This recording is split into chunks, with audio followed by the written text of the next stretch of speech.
Ассаламу алейкум, урматтуу бай болгорлар, урматтуу туугандар, жумаңыздар маарек болсун. Күндөрдүн улуусу болгон жума күнү ушундай бир контент видео кылып коюуну чечтик. Биз бүгүн жума күнү жума намазда жумага келген элек. Мына ушундай болгон телевизорлорду көрүп каласыздар мечиттерге киргенде. Бул телевизорлордун мындай көрүнүштө отуруп Куран окуп аткан каракелерибиз элестетиңиздер. Өтө сонун жаңылык бул. Мен укканда аябай толкундандым дагы, кубандым бир жагы. Бул жаңылык бар го туугандар, 24 саат бою токтобой каракелерибиз хатым Куран түшүрүп отурат экен, токтобой, түнү күнү дебей.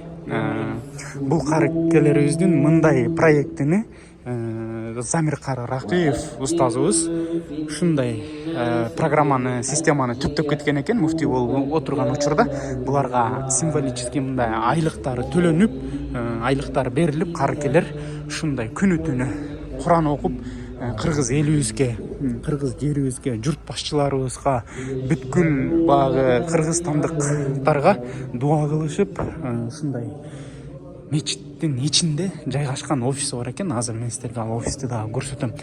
Мен укканда аябай жакшы, мындай башкача болуп толкундандым. Мындай нерсе эч бир жакынкы өлкөлөрдө жок. Мен уккан эмесмин. Өзбекстан, Тажикстан, Казакстан кайер болбосун мындай нерсени көргөн эмеспиз туугандар. Мен силерге азыр офисин көрсөтө кетейин, кайсы жерде окуйт экенин. Түнү күнү элестетиңиздер. Бул Кудайдын тартуусу, бул Кудайдын жакшылыгы бизге, Кыргызстаныбызга берген. Журт башчыларыбыз дагы ыймандуу, намазкөй.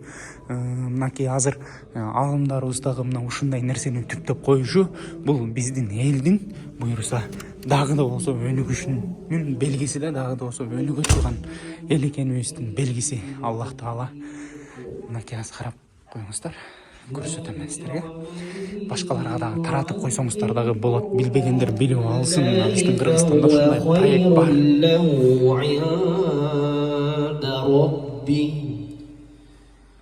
وأحلت لكم الأنعام إلا ما يتلى عليكم فاجتنبوا الرجس من الأوثان واجتنبوا Тугандар, бул нерсе өтө айткылгыс, мындай сөз жетпейт да бул жакшылыккачы туугандар.